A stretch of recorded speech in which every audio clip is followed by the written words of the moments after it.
31st night కి farm house book చేసుకుని friends తో ఎంజాయ్ చేయాలనుకుంటున్నారా? అయితే వెంటనే డోసే యాప్ ని డౌన్లోడ్ చేసుకుని బుక్ చేసుకోండి.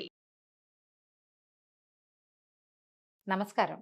విష్ణు పురాణం 17వ భాగంలోకి వచ్చాం.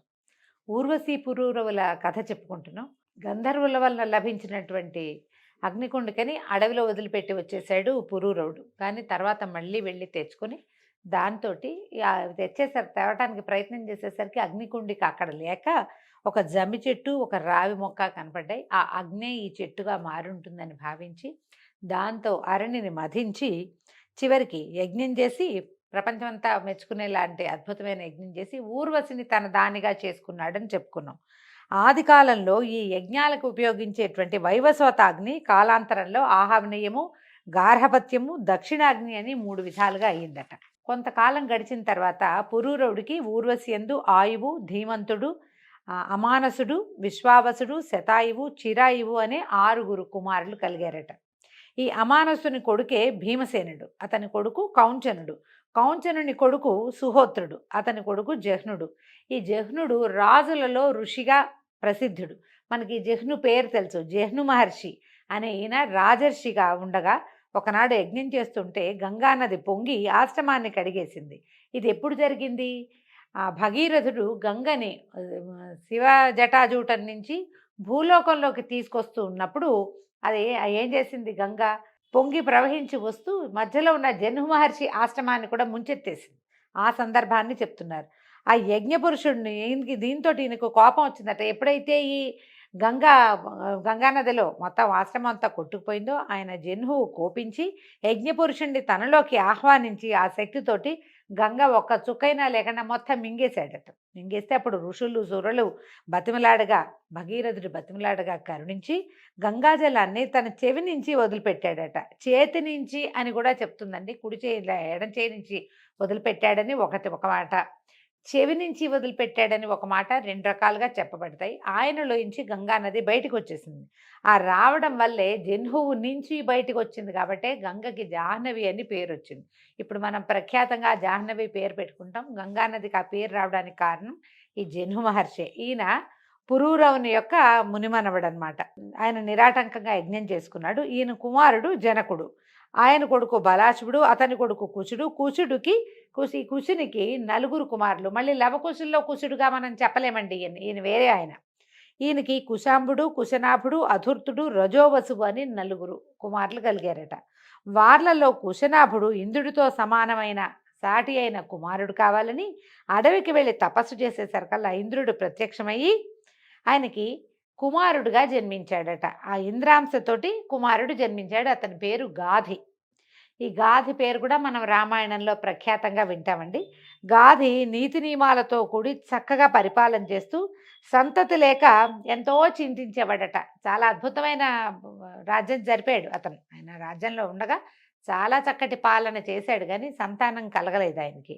చివరికి ఎప్పటికో అనేక దేవతల్ని ఆరాధించాక ఆయనకు ఒక కూతురు పుట్టిందట. ఆ కూతురు పేరు సత్యవతి. ఆ కన్యను కోరి ఈ భృగువంశీయుడు ఒక ఆయన రుచికుడు అనే ఒక ఋషి వచ్చి గాధిని అడిగాడట, మీ అమ్మాయిని నాకు ఇచ్చి వివాహం చేయమంటే ఈ ముసలి తపస్సుకి పెళ్ళా అని నవ్వాడట. గాధి ఇంత ముసలివాడు ఈయనకి ఇంత చక్కని కూతుర్ని నాకు లేకలేక కలిగిన కుమార్తెనిచ్చి ఎట్లా వివాహం ఏ రకంగా చేసేది అని ఆయన ఆలోచిస్తే కానీ రుచికుడు వదిలిపెట్టలేదట. నీకు కన్యాశుల్కం ఏం కావాలో కోరుకో, తెచ్చిస్తాను అని హెచ్చరించినట్లుగా చెప్పాడట. చెప్పి అనేసరికల్లా ఈయన అన్నాడు, సరే నువ్వు ఏమి ఇవ్వగలవో చెప్పు నాకంటే. ఈయన తెల్లని శరీరం, నీలివన్నే చెవులు, వాయువేగము అవి కలిగినటువంటి గుర్రాలను 1000 నాకు తెచ్చిస్తే మా పిల్లనిచ్చి పెళ్లి చేస్తానని చెప్పాడట. ఎలా ఉంటాయి ఇవి? తెల్లటి శరీరంతో గుర్రాలలో నీలివన్నే చెవులు ఉండటం లోకంలో ఉండదు. అసలు నీలపు రంగే ఉండదు గుర్రాలలో. పైగా ఏమిటి? వాయువేగం కావాలి, గాలితో సమానమైన వేగం ఉన్నవి అని అడిగేసరికల్లా రుచికుడు ఏం చేశాడట, ఆయన సరేనని వెళ్ళిపోయి తురంగ తీర్థం అనే క్షేత్రమందు వరుణుని ఆహ్వానించి తపస్సు చేసి 1000 గుర్రాలు పొంది తోలుకొచ్చి రాజుకి ఇచ్చాడట.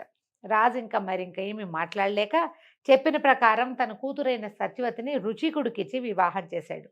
అయితే ఈయన రుచికుడు తపస్వి అయినప్పటికీ పెళ్లి చేసుకున్న తర్వాత గృహస్థ ధర్మాన్ని సుష్టుగా నిర్వహిస్తూ తపశ్చర్య జరుపుతూనే భార్యతో హాయిగా ఉండేవాడట. కొన్నాళ్ళయ్యాక సంతానకాంక్షతో ఒక మంత్రాన్ని మనసా ఉచ్చరిస్తూ ఆ చెరువు అంటే అగ్నిహోత్రంలో వేసిన దాన్ని దీన్ననమాట, హోమానికి సమర్పించిన ఆజ్య ఆజ్యంలో మిగిలిన దాన్ని చెలువు అంటారు. దానిని ఋతు సమయంలో భార్యకి ఇవ్వడానికి సంసిద్ధుడయ్యాడు. అయితే ఈవిడ సత్యవతి భర్తకి నమస్కారం చేసి, నా తల్లి కొడుకు లేక కుమిలిపోతోంది, నాకు తమ్ముడు కలిగేటట్టుగా ఆమె కూడా కొంత చలువు ఇవ్వమని ప్రార్థించిందట. ఇదిగో అగ్నిలో హోమం చేయడానికి పక్వం చేసిన అన్నాన్నే చెలువు అంటారు. చెలువు అంటాం మనం. ఈ పురాణ పుస్తకాల్లో చెరువుగా కనపడుతుంది అది. కొమిస్తే రూ రాస్తారు. ఆమె అడిగింది, మాకు మా నాన్నకి పురుష సంతానం లేదు, నా తర్వాత సంతానం కలగలేదు, మా అమ్మ కుమారుడు లేడని కుమిలిపోతుంది, కాబట్టి ఆమె కూడా కొంత ఇవ్వమని అడిగింది. అడిగేసరికల్లా భార్య ప్రార్థన విని ఆయన సరేనన్నాడు రుచికుడు. ఆమెను రప్పించాడు, అత్తగారిని కూడా పిలిపించాడు. బ్రాహ్మణ క్షత్రియ సంప్రదాయానుసారంగా ఆయా మంత్రాలతోటి చెరువుని కల్పించి ఇద్దరికీ విభజించి ఇచ్చి సమిత్కుశ ఫలాల కోసం అడవికి వెళ్ళాడు. సరే ఆయన ఏర్పాటు చేసి, వీళ్ళకి ఈ సమయం అయిన తర్వాత తీసుకోండి అమ్మా అని ఏర్పాటు చేసి ఆయన దారిని ఆయన పువ్వులు దర్భలు అవి తెచ్చుకోవడానికి వెళ్ళిపోయాడు.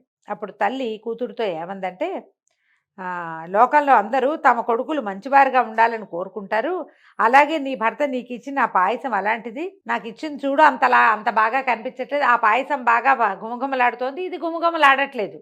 అట్లా భావించింది ఆమె. తన సోదరుడు సకల సగుణవంతుడిగా ఉండాలని అక్కయ్యలు కోరటం సహజం లోకంలో. అక్కయ్యలకి ఎప్పుడూ తమ్ముళ్ళ ప్రీతిగా ఉంటుంది. కాబట్టి నువ్వు నీ భర్త ఇచ్చిన చెరువు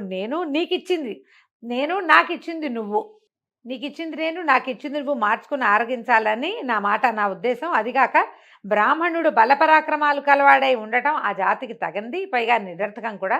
క్షత్రియుడికి మాత్రం ఉండాలి బలం, ఎందుకంటే అతను రాజ్యాన్ని కాపాడాలి, భూమిని కాపాడాలి. కాబట్టి నాకు అలాంటి కొడుకు కలిగితే రాజ్యం నిష్కంటకంగా పరిపాలించేవాడు అవుతాడు, అది నీకు కూడా మంచిదే కదమ్మా, ఆ రాజ్యంలోనే నువ్వు ఉంటావని ఇలా మంచి మాటలు చెప్పి, నీకు ఇచ్చింది నేను తీసుకుంటాను, నాకు ఇచ్చింది నువ్వు తీసుకొని తల్లి సత్యవతికి నచ్చజెప్పింది. దాంతో సత్యవతి మరి ఇంకేమీ మారు మాట్లాడకుండా ఏం చేశారు ఇద్దరు, ఈవిడ చేతిలో ఉన్నది ఆవిడ చేతిలో ఉన్నది ఈవిడే మార్చుకొని ఆరగించారు పాయసం. ఎవరిళ్ళకి వాళ్ళు వెళ్ళిపోయారు. అడవి నుంచి వచ్చినటువంటి రుచికుడు ఇది గ్రహించి భార్యని అడిగట, ఇదేమిటి ఇలా చేసావు, చెరువు మార్చుకుని నువ్వు మీ అమ్మ ఆరగించారా, నీ గర్భం రుద్రమూర్తిగా పెరుగుతుంది, నేను చెప్పింది ఒకటి నువ్వు చేసింది ఒకటి, క్షత్రియ కర్మలు చేస్తూ శస్త్రాస్త్రపాణి అయి మహానుభావుడయ్యే కొడుకు నీకు, వేదాంతవేది తపస్శాలి బ్రాహ్మణాచారవర్తనుడు అయిన కొడుకు మీ తల్లికి కలుగుతారు అనేసరికల్లా ఆవిడ బాధపడిపోయిందట. అయ్యో, ముని అన్న మాటలు విని సత్యవతి మంటలో కడుపులో మంట వచ్చేసిందట ఆమెకి దుఃఖంతో. భరించలేక భర్త పాదాల మీద పడి, మహాత్మా తెలిసి తెలియని బుద్ధితో చేసిన తప్పు, మీ మాట దాటి ప్రవర్తించాను, అయితే నన్ను మన్నించండి, నాకు పుట్టే కుమారుడి యందు అట్లా క్షత్రియ గుణాలు ఉండకూడదు, అవి మీ మనవడి యందు ఉండేలాగా అనుగ్రహించండి అని బతిమలాడుకుందట. బతిమాలింది, ఎన్నో విధాలు అడిగిందట. కుమారుడికి వద్దు, మనవడికి ఉంటే కుమారుడు ఏదో హ్యాండిల్ చేసుకుంటాడు, నాకు మాత్రం వద్దని అడిగింది. అడిగేసరికలా ఆయన సరేనన్నట్టు, తథాస్తు అన్నాడు. ఆయన తథాస్తు అన్న తర్వాత సత్యవతీదేవికి ఒక కుమారుడు కలిగాడు. ఆ బిడ్డ పేరు జమదగ్ని. ఆమె తల్లి కన్నటువంటి కుమారుడు విశ్వామిత్రుడు. అయితే తర్వాత రుచికుడు తపోవనానికి వెళ్ళిపోయాడు. సత్యవతి కౌశికి అనే నదిగా మారిపోయింది. జమదగ్ని ఇక్ష్వాకు వంశీయుడైన రేణువు అనే రాజు కూతురైనటువంటి రేణుక అనే పేరు కలిగిన కన్యకని పత్నిగా పరిగ్రహించాడు. ఈ దంపతులకు, జమదగ్ని రేణుకాదేవి దంపతులకు దుష్టక్షత్రియ కాలరుద్రుడుగా విష్ణువంశతోటి ఒక కుమారుడు కలిగాడు. అతడే పరశురాముడట. ఈ విశ్వామిత్రునకు దేవతల కోరికను అనుసరించి సునశ్శేపుడు అనేవాడు దత్తపుత్రుడయ్యాడు. ఆ సునశ్శేపుని కుమారుడు దేవరాతుడు. ఈ విశ్వామిత్రుని కొడుకులు మధుచంద కృత దేవాష్టక హారీతులు. వీళ్ళు మహర్షి కన్యకల్ని పరిగ్రహించారని పరాశరుడు తర్వాత ఇలా చెప్తున్నాడట. పురూరవుని పెద్ద కుమారుడు ఆయువు, వాడి భార్య పేరు రాహుపుత్రి. ఇతనికి 5 కుమారులు కలిగారట. నహుష, క్షత్ర, వృద్ధరంభ, రజ్య, నేనస్సులని వాళ్ళ పేర్లు. వాళ్లలో నేను నీ కొడుకు సుహోత్రుడు, అతని కొడుకులు కృత్స్నమద, కాశ్య, కాసులు అనేవాళ్ళు, కాసుడు అనేవాళ్ళు ఉండేవాళ్ళట. ఈ రాజసూయాది యజ్ఞాలు చాలా సంతృప్తికరంగా అత్యద్భుతంగా చేశారు వాళ్ళు. వాళ్ళలో కృష్ణమదని కుమారుడు శౌనకుడు. 4 వర్ణాల వారితో చక్కగా నడిపించిన వాడు. అంటే ప్రపంచాన్ని చాలా బాగా నడిపించాడట అతను. కాశ్యుని కుమారుడు దీర్ఘతపుడు. తపోనిధులలో ముందుగా చెప్పదగినవాడు. అతని కుమారుడు ధన్వంతరి. ధన్వంతరి కుమారుడు కేతుమంతుడు. అతని సుతుడు దివోదాసుడు. అతను కాశీపతి అయి చల్లని పరిపాలన సాగించాడు. అతని కుమారుడి పేరు త్రివర్ధనుడట. ఎంతో మంది కుమారుల పేర్లండి. ఇవన్నీ ఆయా వంశాలు తర్వాత కొంతకాలానికి జరిగిన రాజ్యాల గురించే చెప్తారనమాట. ఈ త్రివర్ధనుడు కువలయం అనే పేరు కలిగిన గుర్రాన్నెక్కి భూమి మీద తిరుగుతూ ఆ విధంగా కువలయాశ్వుడు అనే పేరుతోటి ప్రసిద్ధుడయ్యాడు. అయితే అతన్ని తండ్రి వత్స వత్స అని పిలిచేవాట. వత్స అంటే ఏం లేదు, కుమార అని, బాబు అని, మనం బాబు అని పిలుస్తాం పిల్లల్ని, ఆ పేరే వత్స. అయితే వత్స వత్స అని పిలవటం వల్ల వత్సుడు అనే పేరుతోటి పెరిగి అతని దేశం వత్సదేశంగా పేరు పొందింది. శత్రురాజుల్ని ఎంతమందినో నిర్మూలించడం వల్ల అతన్ని ఋతధ్వజుడు అని కూడా పిలిచేవారట. అంటే ఎక్కువ మంది శత్రువుల్ని సంహరించడం వల్ల. ఈ కువలయాశ్వుడి కథ మనం దేవి భాగవతంలో వింటామండి. ఇతనికి మదాలస అనే పరమపతివ్రత అయిన భార్య యందు అలర్కుడు అనేటువంటి ఒక కుమారుడు కలిగాడు. ఈ అలర్కుడు లెక్కకు మీర సంవత్సరాల కాలం సకల జనానందకరంగాను రాజ్యాన్ని పరిపాలించాడు. ఆ కాలంలో అలర్కునికి సాటిగా చెప్పదగిన పరిపాలకుడే లేడట. అతని వంశం పుత్రపౌత్ర ప్రపౌత్రులతో ఎంతో అభివృద్ధి చెందింది. ఆ తర్వాత పురూరవుని యొక్క మనవడు రజి, అతని కూడా లెక్కకు మిక్కిలిగా కుమారులు కలిగారట. పరాక్రమ ప్రాభవంలో సాటి లేదట ఆ రజికి. పోరాడవలసి వస్తే ఇంద్రుడిని కూడా ముప్పు తిప్పలు పెట్టి 3 చెరువులు నీళ్లు తాగించగలిగినంత ప్రతాపశాలట. ఆ కాలంలో ఒకసారి దేవదానవులు బ్రహ్మ వద్దకు వెళ్ళి, తాత మాకు యుద్ధం జరిగితే మాలో గెలుపెవరిది అని అడిగితే, పురూరవుని మనవడు రజి ఎవరి పక్షానుంటే వాడిదే గెలుపని బ్రహ్మదేవుడు కూడా చెప్పాడట. రజి అంత పరాక్రమశాలిగా ఉండేవాడు. తర్వాత దానవులు తొందరగా రజి వద్దకు వచ్చి, మా పక్షాన నుండి యుద్ధం చేయనాయన అని బతిమలాడారట. బతిమలాడితే, సరే మీకు సహాయం చేశాను అనుకోండి, ఒకవేళ మీకు గెలుపు కలిగితే నన్ను ఇంద్రుణ్ణి చేస్తారా మీరు అని రజి అడిగాడు. అడిగితే వీళ్ళేమన్నారు, మాకందరికీ పెద్ద సామాన్యుడు, అతనే మాకు ఇంద్రుడిగా ఉండదగినవాడు, మేము ఇప్పుడు యుద్ధం చేసేది అతన్నే ఇంద్రుడు చేయడానికి, మరి నిన్నెట్లా చేయటం అని ఆలోచించి, ఇట్లా కుదరదు మా వల్ల కాదని దానవులు వెళ్ళిపోయారట. కాసేపు అయిన తర్వాత దేవతలు కూడా వచ్చి దానవులు ఎట్లా రజిని అడిగారో అదే విధంగా మా వైపు నుండి యుద్ధం చెయ్యి అని అడిగితే, రజి దేవతల్ని కూడా అడిగాడు, నన్ను ఇంద్రుణ్ణి చేస్తారా అని. సరే వాళ్ళేమనుకున్నారు, మనకి రాక్షస బాధ లేకపోవటమే ఇంపార్టెంట్, ఇంద్రుడు ఎవరైనా పర్వాలేదు అని ఆలోచించి, నీకు ఇంద్ర పదవి ఇస్తాము, నువ్వే మా ఇంద్రుడివి, ముందు యుద్ధం చేయమన్నారు. ఇతను ఏం చేశాడు, ఈ రజి దేవగణాలతో పోయి యుద్ధానికి వెళ్ళి రాక్షసులందరినీ జయించేశాడు. వీళ్ళని ఎంతో సంతోషపెట్టాడు దేవతల్ని. అప్పుడు ఇంద్రుడు వచ్చి నమస్కారం చేసి ఏమన్నట, ఆపదలో ఉన్నవాడిని కాపాడినవాడు కన్న తండ్రి సమానులు.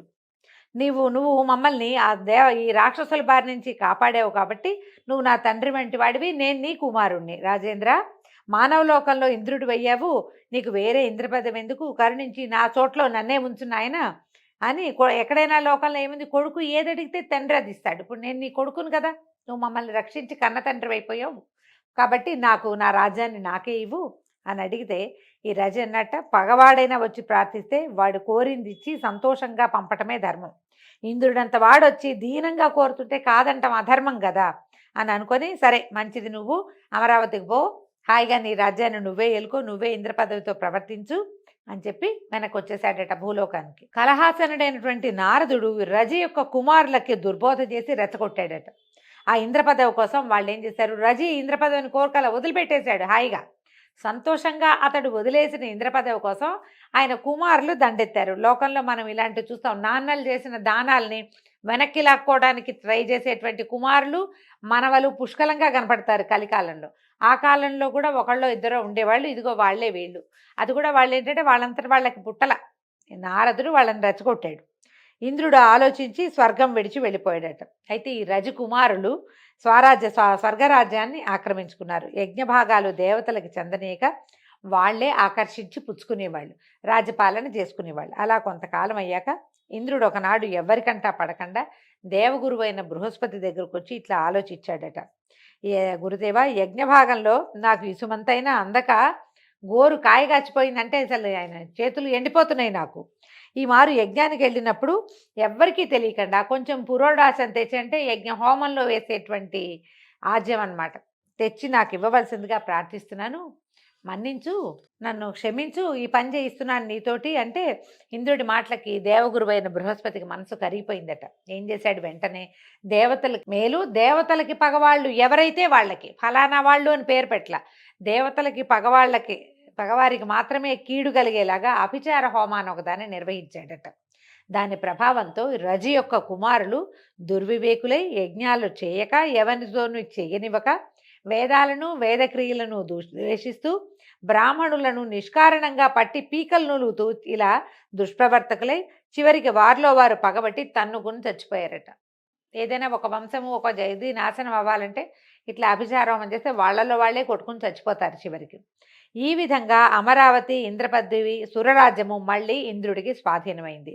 ఇంద్రుడు వచ్చి తన రాజ్యంలో సుఖంగా ఉంటూ యజ్ఞాది వైదిక క్రియలు జరిపిస్తూ యజ్ఞభాగాలు గైకొంటూ ఆనందంగా ఉన్నాడు. ఈ చరిత్ర విన్న వాళ్ళకి స్థానభ్రష్టత్వం ఉండదు. ఏదైనా సమస్య వచ్చి మనకు స్థానంలో నుంచి వెళ్ళిపోయే ప్రాబ్లమ్స్ ఉన్నవాళ్ళు ఈ విష్ణు పురాణంలోని ఈ ఇంద్ర పదవి పోవటం రజి యొక్క కుమారుల గాథ గనక వింటే ఆ సమస్య రాదని పరాశర మహర్షి మైత్రేయుడికి తెలియజేశారు. తర్వాత చెప్తున్నారు, క్షప్రివృద్ధుని సంతతి మిక్కిలిగా విస్తరించింది. దంభుడు సంతతి లేనివాడే తపశ్చర్యలో మునిగాడు. నహుషునకు 6 కుమారులట. యతి, యయాతి, సంయాతి, ఆయాతి, నియతి, కృతి అని వాళ్ళ పేర్లు. యతి రాజ్యసుఖాలు అంగీకరించక యతీశ్వరుడైపోయాడట. యయాతి రాజ్యాభిషేక్తుడై శుక్రుని కుమారుడైనటువంటి దేవయానిని వృషపర్వుని కుమార్తె అయినటువంటి శర్మిష్ఠని పరిగ్రహించి ఆనందంగా ఉన్నాడు. అయితే యదువు దుర్వసువు అనేవాళ్ళు దేవయాని యొక్క కుమారులు. దృహ్యుడు ఆసువు పూరుడు అనేవాళ్ళు శర్మిష్ఠ కుమారులు.